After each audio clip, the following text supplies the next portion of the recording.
रिश्तों जैसा शिजान सतरंग अचार।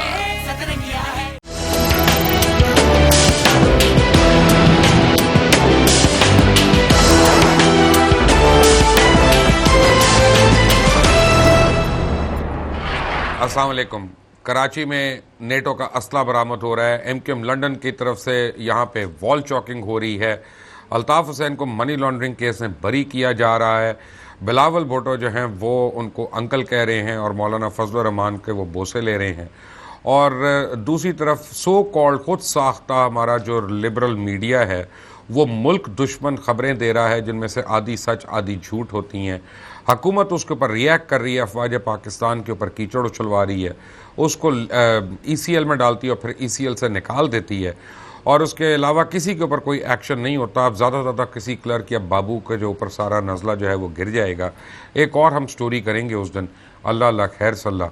और सुप्रीम कोर्ट के चीफ जस्टिस को भी एक बयान देना पड़ा है कि उनके बयान को किस तरह से तरोड़ मरोड़ कर मीडिया ने शाये किया है। सवाल ये पैदा होता है, खुदा ना खास्ता इनमें से कोई भी बात खरा सच में की जाती, हम लोग करते, तो ना सिर्फ दोबारा से, यानी पहले 3 बार हो चुका है, एक बार और लाइफ बैन होता, अदालतों के हम धक्के खा रहे होते, हमें बेलें करवानी पड़ती हैं, अभी भी कई जगह पे बेल करवा के फिर रहे हैं, और हमारी हर तरफ से हैरेसमेंट होती है। और ये सो कॉल्ड लिबरल मीडिया जो है ये आड़े हाथों हमें ले रहा होता कि नॉन जर्नलिस्ट जो हैं वो नॉन स्टेट एक्टर्स वो जर्नलिज्म में आ गए हुए हैं, इस तरह की गुफ्तगू फरमा रहे होते।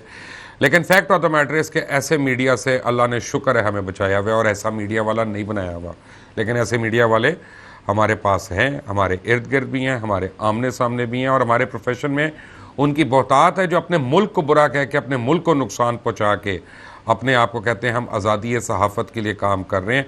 ज़रा ये जाएँ अमेरिका में काम करके दिखाएं, बरतानिया में ऐसा काम करके दिखाएं, तो मैं इनको सलूट करूँगा कि वहाँ पे इतने साल गुजरने के बाद जब किसी एक ने कहा कि हिटलर ने शायद इतने गुनाह नहीं किए जितने उससे मंसूब किए जाते हैं, तो उसको कितने साल की कैद हो गई सिर्फ इस बात को कहने पे। और वो टीचर था और उसने अपनी क्लास में ये बात की, वो सहाफ़ी नहीं था जिसने टीवी के ऊपर मैस मीडिया में ये बात की।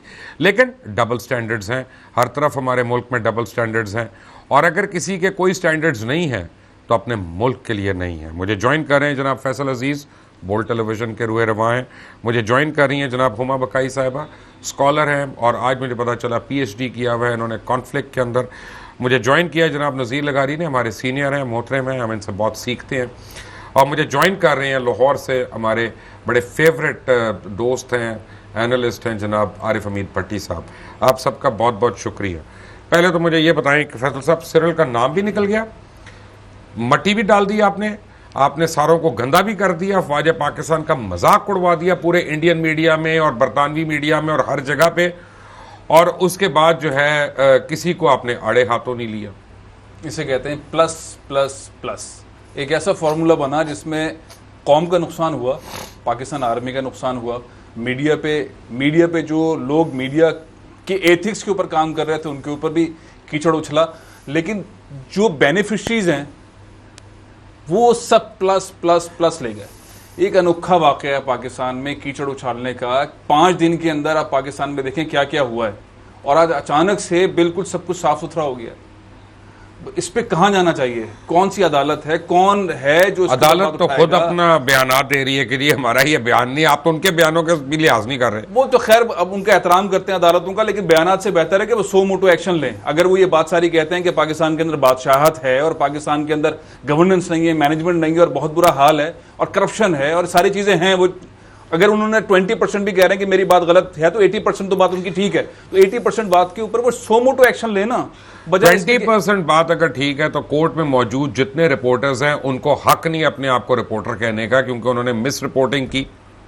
लुकमान, आप थोड़ा सा एक्सट्रीम व्यू लेते हैं, और अभी अजीज साहब ने भी बात की। देखिए ये स्टोरी जो मैंने इस पे 1 मिनट ठहर जाए, आपने जो इतनी बड़ी आपने कलाबाजी खाई है मैंने इस पे कौन सा एक्सट्रीम व्यू लिया? नहीं, मैं इस पे नहीं जाने दूंगा, आगे प्रोग्राम यहीं पे रुक जाएगा। आप बताइए मुझे, मैं मतन गोश हूं। Extreme view in the sense ये है कि हमें लगा कि एक रिपोर्टर का जो स्टेटमेंट है, एक रिपोर्टर नहीं है, रिपोर्टर है, चलो साइरल है। सुप्रीम कोर्ट में चीफ जस्टिस की जब समाअत हो रही होती है, वहां की बात नहीं करी, मैं पहले साइरल की कंटिन्यू कर लें अगर डिस्कशन। एक रिपोर्ट आ गई ना, ऐसे बेइंतहा ओपिनियंस छपती हैं हमारे कॉन्टेक्स्ट में ये ओपिनियन जो है बहुत ज्यादा अहम हो गई, मैं आपको एक opinion दे देता हूं। इंडिया ने पिक कर लिया, गार्जियन ने पिक कर लिया, उसकी ये भी टाइम्स ऑफ इंडिया ने कहा ही इज आवर हीरो। मैं आपसे ये तो गुजारिश कर रही हूँ, तो हमें ये देखने की जरूरत है कि क्या वजह बनी कि एक स्टोरी जो थी वो इस तरह लैप अप कर गई। उसका कॉन्टेक्स्ट क्या था? उसका कॉन्टेक्स्ट ये है कि हमारे यहाँ आपने फौज को खराब करना था। नहीं, बिल्कुल यही कॉन्टेक्स्ट, और तो कॉन्टेक्स्ट इसका मर्डर जब होता है तो आप पहले बेनिफिशियरी ढूंढती है ना। नहीं मुबैशर लुकमान, एक बात और भी है ना, इसका एक एस्पेक्ट ये भी है कि हमारे जो सिविल मिलिट्री रिलेशंस हैं उस पर सवाल उठता ही उठता है। हमारे यहाँ जो नॉन स्टेट एक्टर्स की पॉलिटिक्स है उस पे सब, इसलिए कि सिविल इदारे कमजोर हैं और मिलिट्री, और वो मिलिट्री को कॉम्प्रोमाइज कराना चाहते हैं। वो अपने जाती कारोबार करने के, नहीं एक मिनट, इंडिया में कारोबार किसकी है? मिलिट्री के तो नहीं है। तो कह रही हूँ ना कि अगर मैं आपसे बहस बराए बहस करूं तो फिर शायद मैं पलट के, मुझे नहीं दिल चाह रहा है मेरी बहन, एक मेरी बात, मेरी एक बात सुने, करप्शन और इदारों में नहीं, एक मिनट, मेरा नाम आयशा सिद्दीका नहीं है, मेरा नाम मुबश्शिर लुकमान है, इसलिए मैं बड़ी क्लैरिटी के साथ बात करता हूँ। उन्होंने अब जाके वहां पे कह दिया इंडिया में कि जनाब सर्जिकल स्ट्राइक्स हुई है पाकिस्तान में और इतने दहशतगर्द मारे गए हैं। क्या ये सेंसिबल रिपोर्टिंग है? किसने कहा? आयशा सिद्दीका ने। She can have an opinion. आज आपको मेरा मतलब है ओपिनियन में, यार खुदा के लिए, यही अगर खरा सच में ओपिनियन दिया होता तो हम टंग गए होते। 48 केस है हमारे ऊपर इस वक्त। जो आज जो मीटिंग हुई है उसमें उन्होंने कैटेगोरिकली कहा है कि जी सर्जिकल स्ट्राइक्स नहीं हुई, और पूरी दुनिया ने कहा। मेरी बातचीत हुई रशियन डेलीगेट से, मेरी बातचीत हुई फ्रेंच डेलीगेट से, और सबने ये कंसेंसस नहीं हुई। आपकी बात आयशा सिद्दीका से नहीं हुई अल्हम्दुलिल्लाह नहीं हुई कि सर्जिकल स्ट्राइक्स नहीं हुई हैं। और एक बात सुनिए कि क्या पाकिस्तान के इदारे या पाकिस्तान की फौज इतनी कमजोर है कि एक रिपोर्ट पे इतनी डस्ट के कप हो जाए? एक आदमी की ओपिनियन है, लेट इट पास। इसको मैंने और आपने बड़ा कर दिया। पॉइंट इज, हो सकता है मैं को बात करूं और लोग उसका ध्यान ना दें, बट मैं जिस कॉन्टेक्स्ट में जो बात कर रहा हूं उसका मुझे लायबल जरूर होना चाहिए, उसकी जिम्मेदारी एक जरूर बनती है। मसलन लगारी साहब, आप तो माशाल्लाह इतने सीजन्ड आर्टिस्ट हैं, मुझे एक बात बताएं कि 10, 11, 12 तो रिपोर्टर्स होंगे सुप्रीम कोर्ट में जो ये रिपोर्ट कर रहे हैं। अगर उन्होंने इतनी फाश किस्म की गलती की, अदालत आलिया के खिलाफ उन्होंने इल्ज़ामात लगाए, और जो हमारी एपेक्स बॉडी के सुप्रीम जज हैं उनको इन्होंने इतनी गलती से मिसकोट किया, तो क्या उनका मुहासबा नहीं होना चाहिए? हमने जनरल ज़िया के दौर में 5 साल तक मुसलसल सेंसरशिप का मुकाबला किया, और हमने ख़बरें निकाली, फिर भी देते रहे हैं। एक बात हमारे अंदर पैदा हुई थी, शायद वो हमारी जनरेशन है और हम उस आखिरी हिस्से के आखिरी लोग हैं जिन लोगों ने मुख्तलिफ अदवार में सेंसरशिप देखा, और अखबारात जो हैं वो नई चीज़ें नहीं छपती थी, वो ख़बरें से निकाल दी जाती थी, फेंक दी जाती थी, और अखबारात के वो हिस्से खाली होते थे, उसमें कुछ नहीं छपता था। फिर जनरल ज़िया ने कहा था कि नहीं, खबरें कोई ना कोई अपने साथ लेकर आया करो, मासूम सी खबरें वो लगा दिया करो, हम जो खबरें निकालने को निकाल देंगे। ये भी हो गया था। लेकिन एक बात पैदा हो गई थी कि भाई हमें भी हमारे एंड पर भी एक एहसास ज़िम्मेदारी होना चाहिए, हमारे अंदर एक सेल्फ सेंसरशिप होना चाहिए जो चीज़ों के बारे में तय करे कि ये चीज़ जानी चाहिए नहीं जानी चाहिए। अच्छा, वो ख़बर नहीं है, मतलब उसको जिस तरह से रिपोर्ट किया गया, उसको बहुत सी चीज़ों के ज़रिए और रिपोर्ट किया जा सकता था, लेकिन जिस तरह से वो रिपोर्ट किया गया वो एब्सोल्यूट ऐसे जैसे वो खुद मौजूद थे उस मीटिंग के अंदर, जो मीटिंग हो रही थी। तो रिपोर्ट इस तरह से नहीं बनती है, रिपोर्ट तो अपने ज़राए से बनती है, और रिपोर्ट ये यहाँ से होता अगर शुरू कि जी हमें ये ज़राए से मालूम हुआ है कि ये चीज़ हुई थी, फिर ये कहते कि सिविलियन ज़राए थे, या ये बताते कि अस्करी ज़राए थे, मुझे अस्करी ज़राए ने बताया, सिविलियन ज़राए ने बताया, तो हमें अंदाज़ा हो जाता है कि भाई कि लोग कहने वाले कौन होंगे। फिर अपने आप को बचा कर चलते और खबर रिपोर्ट आती है। अगर मेरे पास ये खबर फाइल होती तो खबर छपती, मैं छापता उसको, लेकिन उसमें चीज़ें होती इस तरह की कि रिपोर्ट सहाफ़ी के, हाँ, सहाफ़ी जो है वो उसकी ये ना होती, सहाफ़त कंप्रोमाइज होती। मैं अगर इस वक्त अगर मुझे कहा जाए, मेरे लिए दोस्त है, मेरे लिए छोटे भाइयों की तरह है, लेकिन सिरिल को इस वक्त मैं डिफेंड नहीं करूंगा, उसकी रिपोर्ट लिखी गलत गई, उसकी कॉपी ठीक नहीं। सर, आप किस किस जर्नलिस्ट को यहाँ पर डिफेंड करेंगे? नहीं करेंगे, मुझे बताइए ना, मैं आपके सारे जर्नलिस्टों मैं दूसरी बात मैं ये कह रहा हूँ, मैं सर मुझे आज मैं ये अर्ज कर रहा हूँ कि आपने बात की थी दिल्ली के सुप्रीम कोर्ट में रिपोर्टिंग हुई, 10-12 जर्नलिस्ट थे, टीवी के नुमाइंदे थे, वहाँ पर उन्होंने रिपोर्ट किया, फिर तमाम टीवी चैनल्स उसको चलाते रहे सारा दिन, और वो ऑब्जर्वेशन थी किसी केस में और कोर्ट के अंदर हुई हैं। अच्छा, ये रिपोर्टिंग वहाँ हो रही है, कोर्ट के अंदर हो रही है, तो उसका मुझे नहीं पता कि क्या कोर्ट जो है वो ऑब्जर्वेशंस पर अपना कंट्राडिक्शन जारी करती है, क्या कोर्ट जो है अपनी वजाहतें या बयान मुझे नहीं या पता इसके बारे में, वजाहत कोर्ट के मतलब मैं कोई बात नहीं होने दूंगा। मेरे प्रोग्राम में अपना 11 केसों में हम कोर्ट से आगे करेंगे। मैं भी नहीं चाह रहा हूं। मुझे नहीं माफ करते ना, ये अगर मेरा नाम सिरिल पिंटो होता या कोई स्टीव का होता तो मैं भी माफ हो जाता। अब मैं भी आपको, आपने कहा ना एक यानी ख्यालाती, क्या आपने एक वर्ड यूज किया था, सॉरी मैं भूल गया, कि मफरूजे के तौर पे, क्या मैं मफरूजे के तौर पे बता रहा हूँ कि आज आपको चले मैं एक प्रेडिक्शन कर रहा हूँ, ये सिरिल साहब है ना, ये मलाला की तरफ बाहर जाएंगे, अभी इनकी बड़ी पसीराई होगी, इनको बाहर की नेशनलिटी भी मिलेगी, नोबेल प्राइज तो शायद ना मिले लेकिन को प्रिंट मीडिया का ऑस्कर जरूर मिल जाएगा। बहुत लोगों का ख्याल है कि उन्हें कोई अच्छा ओहदा भी मिल जाएगा। अच्छा ओहदा तो अगले 2018 में मिलेगा, उसमें वो इरफान सिद्दीकी की जगह आएंगे। लेकिन फिर मुबशिर मैं आपसे कहूंगी, look at the larger construct. What is the larger? For me there is only one larger construct is कि आपका मीडिया बिकने को तैयार बैठा है। That is the larger construct. I agree with you. और आरिफ हमीद भट्टी साहब हमारे भाई हैं। मेरा ख्याल है कि ये बिकावा है, आपका कलम भी बिक गया, आपकी ज़बान भी। मीडिया तो बिकावा है काफी हद तक। स्कॉलर से अब है हम भाई बात, आरिफ हमीद भट्टी साहब अगर हमारे साफी कहते हैं तो अलग बात है, लेकिन ये स्कॉलर कह रही है, ये ओरिजिनली हुमा सिद्दीकी है, नाउ उमा बकाई, अब ये फरमा रही हैं, लेकिन भट्टी साहब हमारे भाई हैं। भट्टी साहब अस्सलाम वालेकुम। भट्टी साहब आपने भी सहाफत में बाल अपने सफेद कर लिए, मुझे जरा बताइए किस किस्म की सहाफत हो रही है? जो सहाफत हो रही है उसमें तो लगता है बाल सफेद और मुंह काला हो गया। अभी आपकी जो हुमा बकाई सभा कह रही थी, मुझे तो उनकी गुफ्तगू की समझ नहीं आई। मुझे बताएं, बात इस खबर की नहीं है। आज जो को ISPR ने किया, उन्होंने कहा जी फीड की गई झूठी खबर, फीड खबर तो खत्म हो गई, साजिश नजर आ गई। हाँ। अब देखते हैं कि इस खबर का बेनिफिशरी कौन है।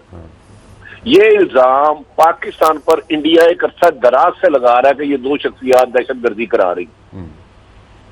दूसरी तरफ आ जाते हैं कि पाकिस्तान कर्जों की दलदल में फंसा हुआ, ये डिस्कशन हो रही थी। तीसरा आ जाता है कि इमरान खान साहब इनके खिलाफ मौजूदा हुकूमत के खिलाफ पनामा केस लेके जा रहे हैं। चौथा ये आ रहा है कि फौज चाह रही थी कि पंजाब में भी तीनों सूबों की ख्वाहिश थी कि पंजाब में भी रेंजर क्रॉस थी, बोर्ड ऑपरेशन करे और जिम्मेदारों को पकड़े। अब ये सारे फायदे किसको पहुंचे हैं मुझे बताएं। इसमें टारगेट एक ही है, वो आपकी फौज है। मुझे बताएं, आज तक हिस्ट्री में ये मुझे वजीर दाखिला से सवाल कर रहा हूं, आज तक कई सहाफियों पर पाबंदी लगी, अदारे बंद हुए, आज तक APS और इन लोगों को बुलाया गया कभी? हिस्ट्री में बता दें, आपका 2 दफा प्रोग्राम बंद हुआ, मेरा 3 दफा बुलाया गया। यार ये तो साजिश वाज़ेह नजर आ रही है। इसमें तो मेरा ख्याल है कोई रॉकेट साइंस है ही नहीं। ये बोर्ड को बंद किया गया, कितनी APC बुलाई गई, और वो APC में लोग हैं कौन से? पहले ये देखो, महमूद चौधरी ने भी यही अल्फाज कहे असेंबली में खड़े होकर, उन्होंने ये फरमाया कि जितनी भी दहशतगर्दी तंजीमें है उसके पीछे हमारी एजेंसी है। तो यार आप कैसे बदकिस्मत आदमी है। भट्टी साहब आपको याद है आप मेरे साथ अदालत में थे जब अदालत के कहने के बावजूद मेरा नाम ECL से 1 महीना तक नहीं निकाला गया। यही मैं गुजारिश कर रहा हूं ना, कल एक वजीर दाखिला खुद फरमा रहे हैं जब तक इंक्वायरी मुकम्मल नहीं होगी नाम नहीं निकलेगा। आज ये सहाफत के ठेकेदारों ने सहाफत के लिए किया गया जो आज गया मीटिंग में। मुझे एक प्रोटेस्ट करते हैं सहाफियों के लिए किया। कोयटा में जर्नलिस्ट मारा जाता, खुद इनके अदारों में 6-6 महीने से सैलरी नहीं मिल रही, खुद वेज वार्ड के मुताबिक हमें ये सैलरी नहीं दे रहे, लेबर लॉ के मुताबिक हमें ये सैलरी नहीं दे रहे, और सहाफत के ठेकेदार ये। अच्छा भट्टी साहब मुझे एक बात बताएं, क्योंकि आप स्टेक होल्डर नहीं है तो इसलिए मैं आपसे ये सवाल पूछ रहा हूँ। इधर दो मेरे पास स्टेक होल्डर्स बैठे हुए। असल में डेक्लन वॉल्श की एक झूठी स्टोरी आती है और उसके 3 घंटे के अंदर 8000 अफराद को बेघर कर दिया जाता है और तकरीबन 16 अफराद को 15 महीने बगैर बेल के कैद कर दी जाती है, और सारा कारोबार का जो हुआ वो तो कहानी सबको पता है, मैं उसकी डिटेल में नहीं जा रहा। अब मैं ये डिमांड कर रहा हूँ, अगर मैं किसी अदालत में कल को जाता हूँ कि यह स्टोरी आई है और इसकी वजह से हुकूमत में ये लोग उस मीटिंग में शामिल थे, इन्होंने लीक करके नेशनल सिक्योरिटी को कॉम्प्रोमाइज़ किया, इनको अरेस्ट किया जाए और इनको अंदर बंद किया जाए 15-15 महीने के लिए, शुएब की तरह, वकास की तरह, तो क्या मुझे इंसाफ मिलेगा? भाई मैं तो कहता हूं कि उनको सबसे पहले रेस्ट करना चाहिए। वो बोल को बंद कराया, जिन्होंने एक प्लानिंग की, 3,000 खानदानों को बेरोजगार किया। यही मैं गुजारिश कर रहा हूं, आपके मुल्क में कानून नाम की चीज नहीं है। 3,000 वो बोल का कह रहे हैं, नॉट एग्जैक्ट। नहीं, तो ऐसे जहां ऐसा शर्मनाक कानून, लंगड़ा लूला कानून हो, जहां अपाहज कानून हो, जहां हुक्मरानों के ताबे कानून हो, उस कानून को कानून कहना ही कानून की तजलील करने के मुतरादिफ है। मुझे बताया ना उनका क्या कसूर था, 1.25 साल उनके लुटा दें उनको। अब चंद रोज कबल एक आदमी की 19 साल बाद उनको बाइज्जत बरी किया, वो 2 साल पहले मर गया। तो यार ये तो आपके हालात हाल है, ये तो अदारे आपने तबाह कर दी है। आप एक किस्म के खिलाफ साजिश हुई है, हम सीरियल पे रह रहे हैं, उस अदारे के लीडर ने कैसे ये खबर छापी? मैंने भी 24 साल साफत में गुजारे हैं। सवाल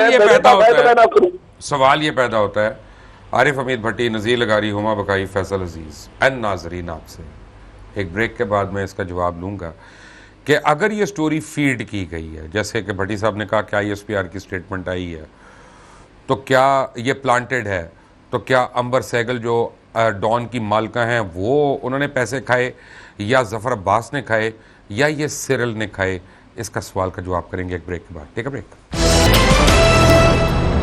वेलकम बैक। जब आप ब्रेक पर था तो फैसल अजीज साहब में से बहस कर रहे थे कि जनाब पैसे नहीं खाए गए, यानी अभी भी इनके अंदर एक सहाफ़ी छुपा हुआ है कि जो बाकियों को डिफेंड कर रहा है। फिर क्या खाया? गजरेला खाया था, भिंडी गोश्त खाया था, क्या खाया था? नहीं, आप कैसे कैलकुलेट करेंगे? मुझे नहीं पता। मुझे फैसल ये पता है कि मेरी माँ है, ये मुल्क ये मेरी माँ के बराबर है। मैं अपनी माँ की बेहुरमती खुदा न खास्ता खुद से नहीं कर सकता। देख सकते हैं? नहीं, अल्लाह रहम करे। ये 69 सालों से हो नहीं, गया मेरा मतलब है कि वो हम फिर भी उस पर बोल रहे हैं ना, हम लड़ भी रहे हैं। मेरा मतलब है अगर आप खुद कर रहे हैं तो फिर आप मुझे बताएं उसकी क्या कीमत है? देखिए, हम उसको ना मुख्तलिफ पार्ट्स के अंदर कैलकुलेट कर सकते हैं। हमने देखा हुकूमत ने प्लान बनाया PIA के साथ क्या करना है, हुकूमत ने प्लान बनाया PTV, रेडियो, इनकी सारी बिल्डिंग्स के साथ क्या करना है। अभी पिछले दिन रऊफ क्लासरा साहब ने बहुत जबरदस्त, रऊफ क्लासरा की बड़ी स्टोरी है, ठीक है। आपके हाईवेज बेचे जा रहे हैं, तो ये बुनियादी तौर पर कुछ लोग तो फ्रंट पे हैं, जैसे डॉन की फैमिली मेंबर PIA के फलानी पोस्ट पर आ गए। इस तरह से आजम सहगल की बात कर रहे हैं, कुछ लोगों के फ्रंट बैंच जो हैं वो यार आप साफी एक तो बचा बचूते बड़े एक दूसरे को हमें साफत नहीं आती, हम सच बोल सकते हैं। अब पॉइंट ये है कि अब ये आप पैसों की बातें ना करें ना, फिर आप बोलेंगे कितने मिल गए, इस स्टोरी के कितने हैं। तो अगर आपने 5 दिन के अंदर पासा ही पलट दिया, इंडिया की जबान पाकिस्तान में बोली, तो चले मैं एक और बात कर लेता हूँ, नज़ीर लगारी साहब से मुश्किल सवाल कर लेता हूँ कि जब से आजम सहगल साहब PIA के चेयरमैन बने हैं, डॉन में कितनी स्टोरियां आई हैं एंटी आर्मी? देखें, उससे पहले भी आ रही थी स्टोरीज जो हैं, वो ये समझते हैं कि हम एक हमारे यहाँ एक कंसेप्ट दूसरा आया है, ये एक रिटेलिएशन है, और वो इंस्टीट्यूशन के साथ कर रहे हैं। उनको पता नहीं चला, बारीक लाइन है उसको नहीं वो देखते हैं कि ये इंस्टीट्यूशन के खिलाफ कर रहे हैं, बाय द इन लॉज ये जो मुल्क के खिलाफ हो रहा है कि चीज़ किस तरफ जा रही है, इसको बिल्कुल नहीं देखा जाता है। लेकिन जहाँ जिसका इंटरेस्ट है वो अपना काम ले रहा है, वो बराबर अपना काम इस्तेमाल करता है। वो मुझे इस्तेमाल करेगा, वो किसी शायद आपको ना इस्तेमाल करे इसलिए कि आप स्मेल कर लेंगे कि ओह यार ये मुझे इस्तेमाल कर रहे हैं, तो जो सेठ के पास बैठा होगा सेठ उसको इस्तेमाल करेगा और उसको कहेगा कि जी मैं मुझे ये करें। अच्छा, क्या ऐसा नहीं हुआ है? क्या मैं जो इस वक्त का मीडिया है, पिछले 10-15 जो कयामत खेज खबरें छुपी हैं, लोगों को बैठे बैठे बर्बाद कर दिया गया है, और कैसे कैसे लोग जो थे उनको बैठकर सिर्फ कारोबारी मफादात की वजह से, सिर्फ कारोबारी मुखालफत की वजह से, रिश्तेदारों के कारोबार को बचाने के लिए, दूसरों के कारोबार को बर्बाद करने के लिए बाकायदा खबरें लगाई गई। और मुझे ये बताएं उमा बीबी, एक लम्हे के लिए हम ग्रेजुएट कर जाते हैं पाकिस्तान मीडिया से, मैं मीडिया कंट्रोल के ऊपर कह लें, एथिक्स कह लें, एक जुमला कहने देंगे मुझे उससे पहले? प्रोग्राम का नाम आपका खरा सच है। आप मुझे बताइए कि इस वक्त हम जो सिविल मिलिट्री रिलेशंस की बात कर रहे हैं, इस सिविल मिलिट्री रिलेशंस में हमने देखा कि बहुत अर्ली ऑन जो हमारी पॉलिटिकल हुकूमत है उसके हाथ से आपने डिफेंस भी ले लिया और फॉरेन पॉलिसी भी ले ली। अच्छा, ये कौन कह रहा है? ये कोई इब्हाम नहीं। एक मिनट ये एनालिसिस मेरा मतलब है प्लेस है कि ये बड़ा अच्छा फॉरेन पॉलिसी डिसीजन। अच्छा, मैं आपको सिर्फ एक मिसाल दे देती हूँ। 4 जनरल असेंबली की स्पीचेस की हैं नवाज शरीफ साहब ने, की है ना। पहली जनरल असेंबली की स्पीच में कश्मीर का उस आदमी ने नाम भी नहीं लिया था क्योंकि उस वक्त PMLN बहुत स्ट्रांग थी। और जो अब की स्पीच थी उस पर स्पीच करने से पहले भी फोन करके पूछा था कि सही है कि नहीं है, और इट्स अंडरस्टूड कि अच्छा, तो मेरा आपसे सवाल ये है कि जब ये सब कुछ हो रहा है तो जो इदारा अगर ये सारी अकाउंटेबिलिटी कर रहा है तो इदारा यहाँ पर इतनी रोक क्यों दे रहा है? आप एक बात मुझे एक बात नहीं मुझे एक बात ठहर एक सेकंड, आप जो इकोनॉमिक पॉलिसीज आप कह रहे हैं पूरे असासे बेच रहे हैं, तो यहाँ कोई देखने वाला नहीं कि असासे बिक रहे हैं। आप कह रहे हैं कि इंडिया में इतनी मनी, जो देखेगा उसको कहेंगे जमहूरियत डिरेल कर रहा है। जमहूरियत सिर्फ मईशत के ऊपर डिरेल होती है, फॉरेन पॉलिसी और डिफेंस को भी तो आप कंट्रोल कर रहे हैं। इतना पैसा कहते हैं आप इंडिया ट्रांसफर हो गया, इतना पैसा इंडिया ट्रांसफर हो गया, फिर किधर तुम सो रहे थे, कहाँ थे तुम लोग? Where was your intelligence?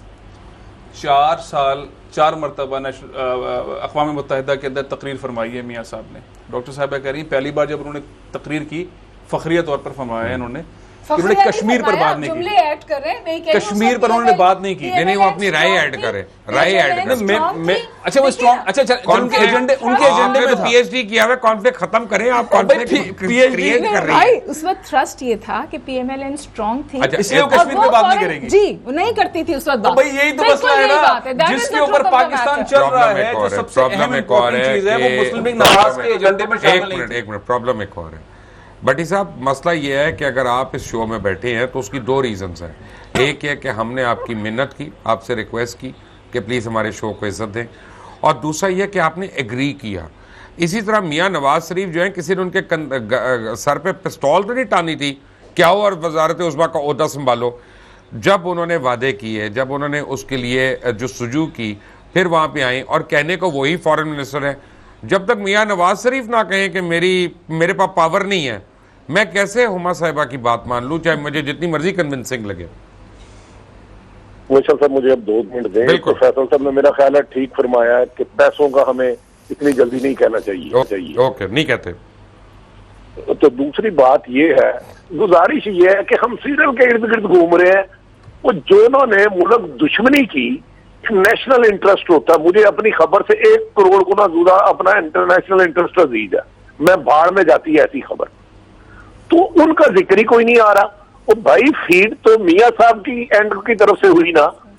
वजीर दाखिला 2 घंटे की बहस कर लेक्चर देते हैं, हमें सहाफत के आदाब सिखाते हैं, जिन्होंने खुद कभी एक टिकट नहीं दी है, जिन्होंने खुद कभी एक टिकट नहीं दिया, जिन्होंने एक लफ्ज खबर नहीं बनाई कभी।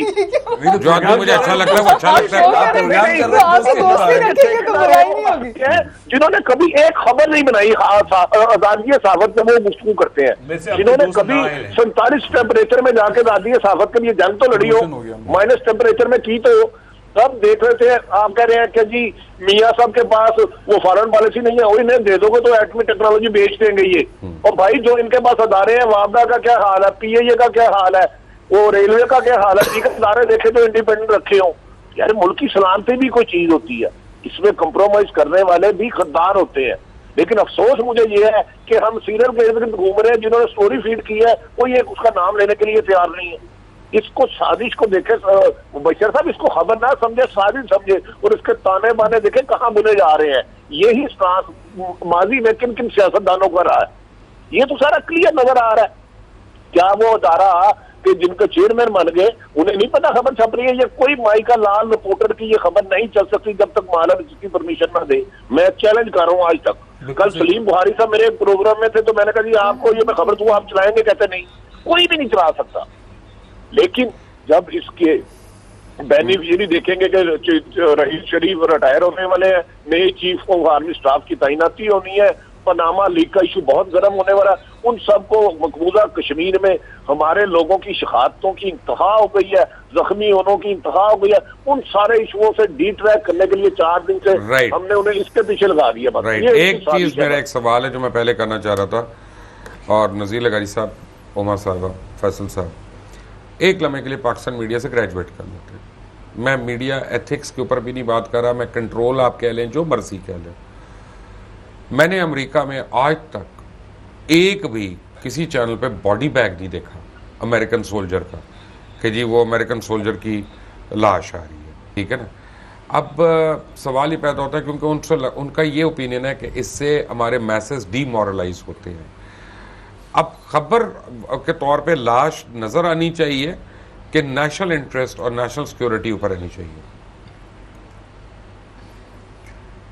मेरा ख्याल है कि हमारी सोसाइटी, कमज़ोर सोसाइटियों में इन चीज़ों पर डिबेट होती रहती है कि ऐसा होना चाहिए या नहीं होना चाहिए। जिस फोटोग्राफर ने चील को देखा था और उसके आगे एक बच्चा मर रहा था, उसको देखा तो उसकी तस्वीर बनाई थी और जारी भी की थी, और हम सब ने देखा था कि पीछे गिद्ध बैठी है और बच्चे मरने वाला है, आखिरी सांस ले रहा है, उस पर झपटने वाला है। उसके 20 दिन के बाद फोटोग्राफर ने खुदकुशी कर ली थी। हमारे यहाँ ये इथिक्स नहीं है कि हम एक ऐसी खबर जारी करें जो बहुत सी चीज़ों का डिज़ास्टर हो, फिर उसके बाद जो है हम बैठकर अपने आप को वो करें, मलायन करें और अपने आप को लानत मलामत करें। हम इस तरफ जाते नहीं हैं। हमारे यहाँ मैं कहता हूँ इमेच्योर है, जर्नलिज्म इमेच्योर है। मैं मानता हूँ इमेच्योर है कि मादर पे तरह आजाद है।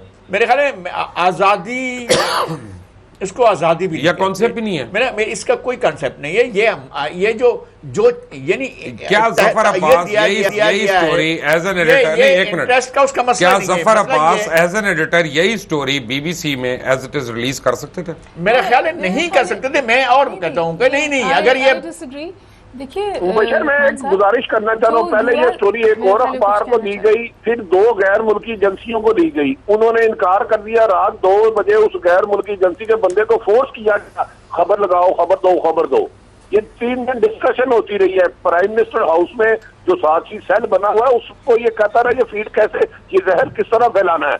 एक गुजारिश होती है, मैं आपको कह रहा हूँ ये खबर नहीं है खाली, मैं कह रहा हूँ मुबशर साहब चाय पी ले, ये खबर है। मैं चाय में जहर डाल के दे दूं तो ये साजिश है। तो इस खबर में जहर है। खबर तो फिर भी रहेगी, वो सलामती के लिए खबर तो फिर भी रहेगी कि चाय में आप जहर डाल दें, तो ऐसी बात नहीं है। असल खबर ये बन गई कि जहर किसने डाला है। हाँ, दैट्स ट्रू।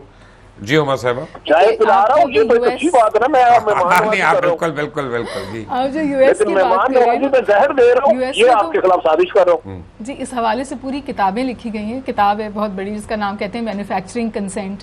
तो जब बुश को इराक पे हमला करना था ना, तो 80% अमेरिका ये समझता था कि सद्दाम हुसैन का कोई डायरेक्ट ताल्लुक है ओसामा बिन लादेन से और टेररिज्म से, और उसने ये कंसेंट मैन्युफैक्चर की थी और वो उसमें बहुत कामयाब भी हुआ था, क्योंकि एक बहुत पावरफुल लॉबी है अमेरिका में जो मीडिया को कंट्रोल करती है।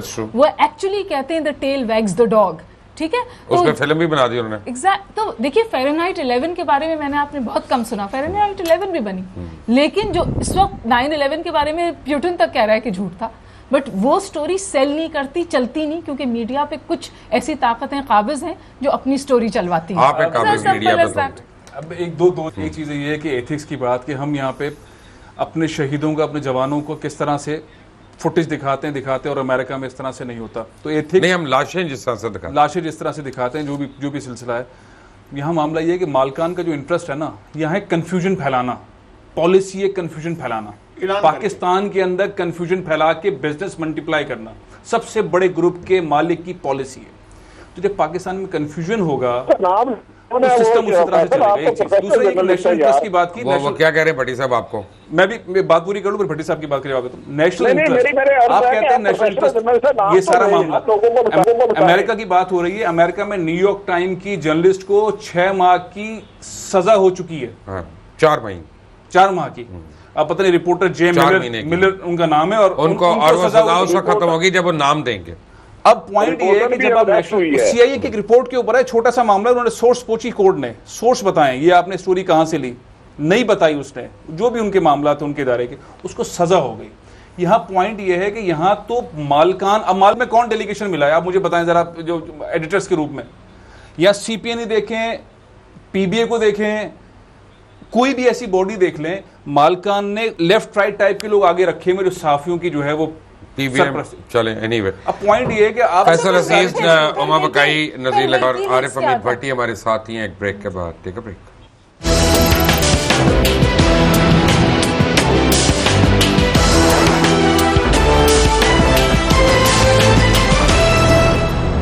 Welcome back from the break.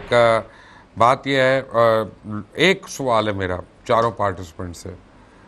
पहले भट्टी साहब आप बताइएगा कि नेशनल सिक्योरिटी अच्छी है कि आपकी खबर अच्छी है? नेशनल सिक्योरिटी मेरी जिंदगी से, मेरी खबर से अरबा गुना बेहतर है। इसमें मुझे कोई बहाम नहीं। मैं ऐसी सहाफत को आग लगाना पसंद करता हूँ जिसमें मेरे मुल्क की वकार का नुकसान हो। मैं बीइंग ए जर्नलिस्ट, मैं तो अपनी राय दे रहा हूँ, बाकी हर आदमी इंडिपेंडेंट है, उसको कैसे करना है।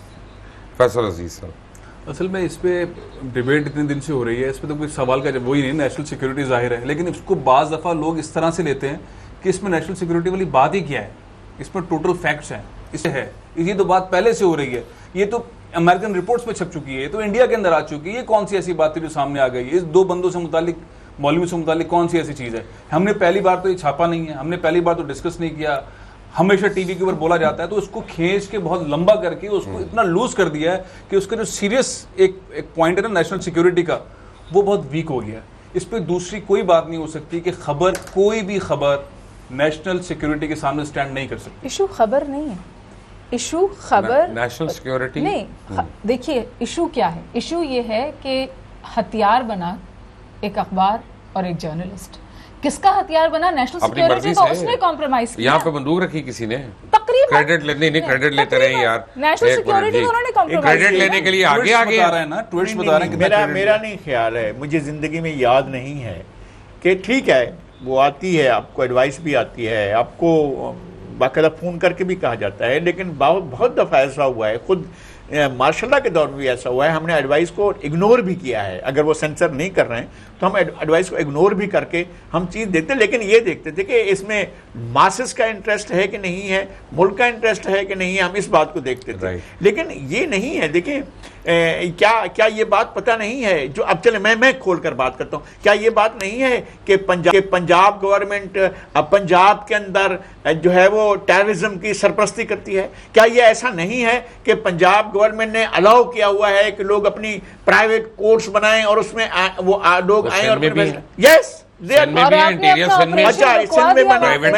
वो कह रहा हूँ कि क्या ऐसा नहीं है? पंजाब में आर्मी, क्या पंजाब में इन्होंने अलायंस नहीं किया है हुकूमत ने उन लोगों के साथ जो वांटेड थे, मोस्ट वांटेड लोगों के साथ अलायंस? मैं बताता हूँ आपको, पंजाब गवर्नमेंट, मैं बताता हूँ पंजाब गवर्नमेंट PMLN में ऐसे लोग भी कामयाब हुए कौमी असम्बली में और मुख्तलिफ असम्बलियों में जिनके भाई ग्वांटानामो में भी थे। ऐसा नहीं है, ऐसा हुआ है और इन्होंने किया। सवाल एक और, अच्छा, एक सवाल एक और, आपने एक बात की ये बात जो है उसके ऊपर मैंने आपकी बात पे सवाल करना है आपसे, और उसके दो रीजन है। एक तो आपने ये बात की थी, और दूसरा ये कि हम जितने अफराद बैठे हैं यहाँ पे, इंक्लूडिंग हमारे कैमरामैन, MCR में जितने भी लोग हैं, आप हम सबसे ज्यादा पढ़ी लिखी हैं, इसमें कोई दो राय नहीं।